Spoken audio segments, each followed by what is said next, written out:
Good morning, Terry. We're pouring Ashcroft today.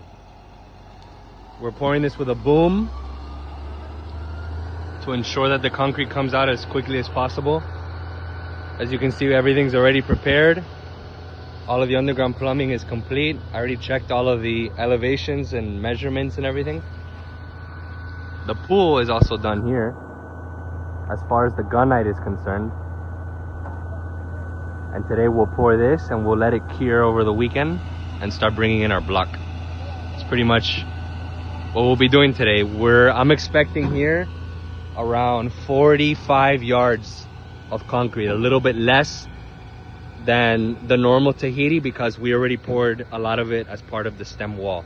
So basically the footers are not as deep in this part of the pour. We already had to pour the stem wall, which is done.